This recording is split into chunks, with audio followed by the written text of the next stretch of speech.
Bom dia, segundo ano, tudo bem? Mais uma vez aqui com vocês, professor Paulo, tomando a nossa saga sobre a industrialização. Falamos do panorama, de como os países se industrializaram, os países desenvolvidos, falamos já dos países de industrialização tardia, falamos da industrialização da Rússia também, e o capítulo de hoje, terminando aí o terceiro livro, é falar sobre a industrialização brasileira, né? Caracterizar em um histórico dessa evolução, né, de como o Brasil passa a ter atividades industriais. Muito importante a gente focar nesse capítulo, tá? Um dos primeiros bizus desse capítulo é focar que a atividade da cafeicultura, ela foi importante, pois o seu lucro ele evoluiu às atividades produtivas do café, o beneficiamento do café, tá ok? Então a evolução industrial ela nasce por conta da estrutura que o café criou dentro do país.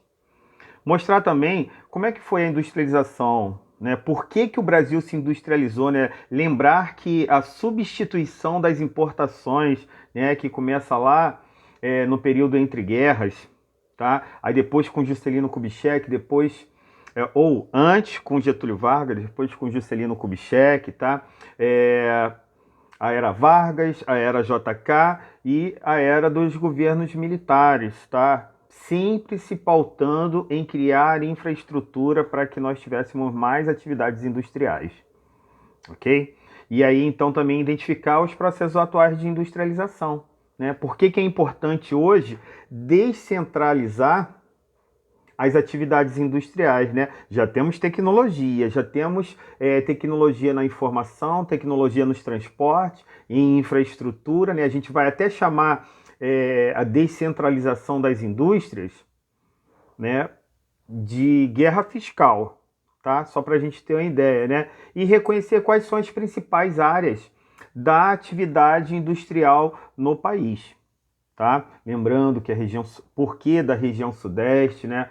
Lembrar por que a Zona Franca de Manaus ela foi instituída para atividades fabris ou atividades industriais, tá bom? Aí a gente começa a pensar que a industrialização ela precisa ter a sua distribuição regional, porque antes, quando a gente tinha essa concentração industrial, a gente fala dos clusters, tá? Sempre cai em Enem, sempre cai em vestibular, a gente fala que são um grupo de empresas ou um grupo de fábricas que tem o mesmo fornecedor, tá, de matéria-prima, o mesmo fornecedor de atividades, que eles vão suprir a sua necessidade de produção, né? Já falamos de linhas de montagem, de linhas de produção, como o Fordismo, Volvismo, Taylorismo, tá?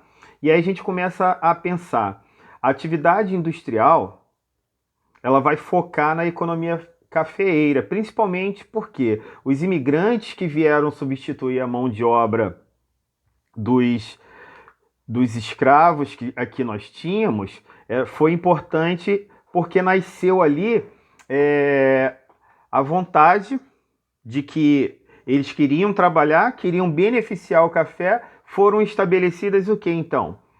Atividades de maquinofatura, né? Principalmente porque quem veio substituir a mão escrava foram os europeus. E a maioria dos países europeus já tinha passado pelas primeiras fases da industrialização. Então a industrialização do Brasil ela começa lá a partir de 1808, tá? A vontade que a Inglaterra tinha de não deixar as atividades industriais firmarem mais aqui no Brasil por conta deles venderem os produtos industrializados aqui, ok? E aí esses produtos industrializados é bem importante porque já com isso quando a família real vem, isso fica bem nítido porque eles não começam essa industrialização ela vai começar com o Irineu Evangelista, né, que a gente chama de Barão de Mauá, né? Ele vai investir em bancos, ele vai investir na indústria têxtil, ele vai investir na indústria de confecção, principalmente indústria alimentícia e indústria de bebida, tá? Então o século XIX ele foi privilegiado nesse sentido. Só que é, a nossa principal pauta de exportação sempre foi o café. Então, toda a infraestrutura que o Brasil criou para exportar o café, ela foi beneficiada para as outras indústrias também, tá? Então, os interesses empresariais na política econômica durante a década de 30, o período entre guerras, o Brasil foi apontado como uma economia que praticamente só tinha um único produto. E isso se torna importante porque o café ele vai beneficiar o quê? A atração de mão de obra, né? São Paulo vai se tornar a região mais industrializada. São Paulo reunia já as principais atividades do transporte ferroviário, os terminais, né? O Porto de Santos, né? E as atividades vão se diversificando. Tanto é que o Brasil, quando ele se encontra um país industrializado, ele também passa a ser um país urbanizado, né? Tudo isso por conta da condição do lucro excedente que o café deixa para a atividade industrial, tá? E aí a gente começa a pensar o crescimento exponencial da região sudeste por conta de São Paulo ser a região com maior número de fazendas.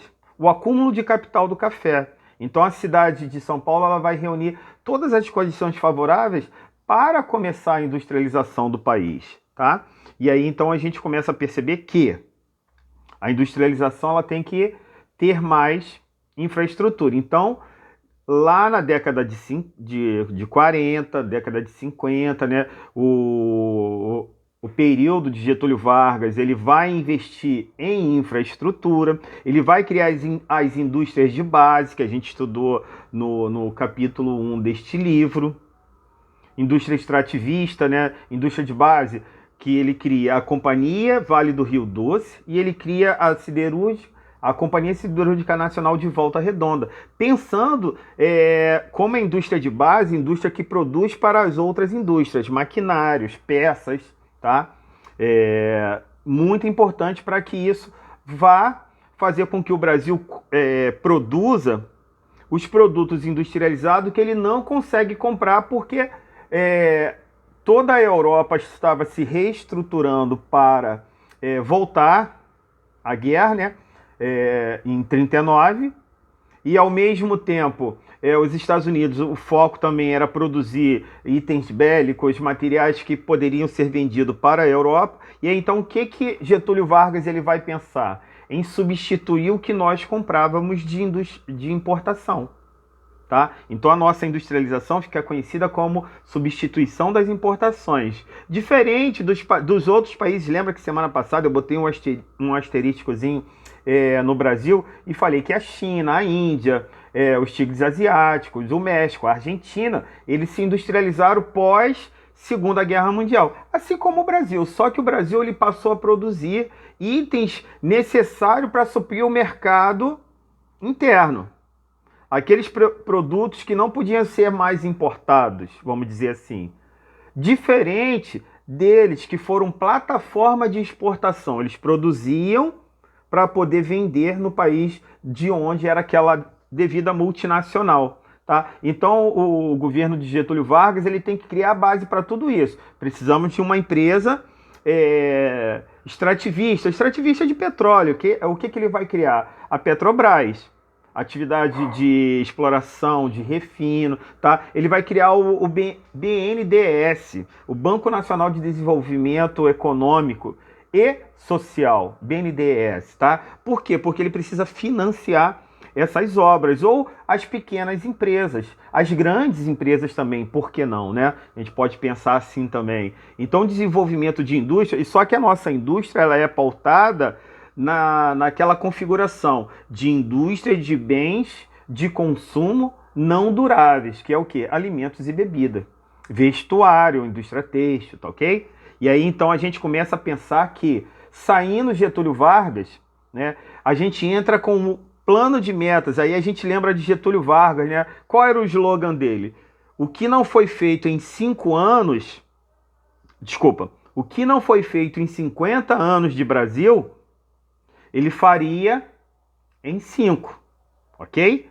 O que não foi feito em 50 anos, ele faria em 5. Então, ele vai favorecer as indústrias de fornecimento de energia, indústria do setor de transporte, indústria do setor de base, educação, alimentação. Ele tem a jogada de levar a capital do país, que era no Rio de Janeiro, ele leva para o centro do país, que fica que é o Distrito Federal, que fica em Goiás, ok? Aí ele liga toda a economia brasileira através do transporte rodoviário. Infelizmente, se ele tivesse feito isso no transporte ferroviário, seria mais caro, mas hoje a gente teria estrutura. Né? Você vê a Avenida Brasil até hoje, né? Desde 2014, lá com obras que foram prometidas para a Copa do Mundo e não está pronto, tá ok? Então, o Juscelino Kubitschek, ele também almeja que o Brasil evolua, né? Ele até consegue, só que essa evolução ela se deu através das rodovias. E a gente viu em 2017 ou 2018 a greve dos caminhoneiros como parou o Brasil. Pessoas que compravam produtos muito mais caros, né? Eu lembro do quilo da batata chegando a R$ 20, uma couve, uma alface, as pessoas pagando coisas absurdas porque não tinham no mercado, né? O pessoal não teve paciência também de esperar, tá? Mas é bem importante a gente pensar isso, né?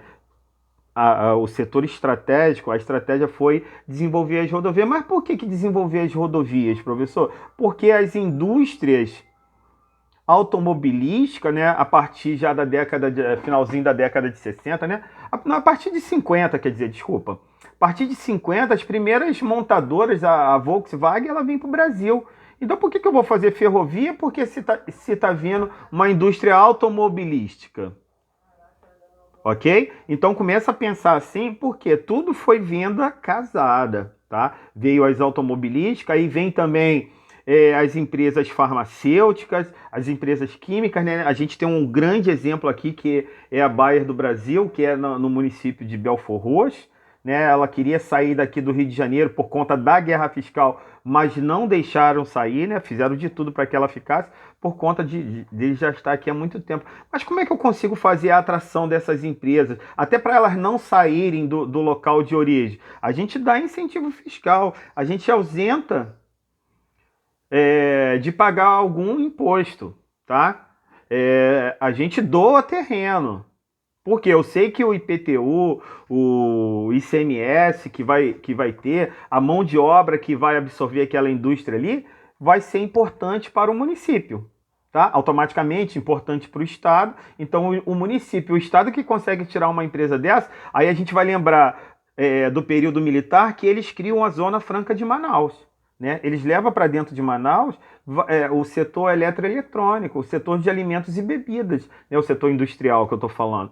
E se torna importante a gente não deixar com que isso aconteça, né? É bom que esteja aqui, mas se eu levar para outra região, é importante também que eu vou criar infraestrutura em outras regiões, tá? Isso é bom para o país, tá? A descentralização das indústrias é importante e é bom para o país, tá? Porque vai levar infraestrutura para outro local. O exemplo que eu estou dando é a Zona Franca de Manaus, né?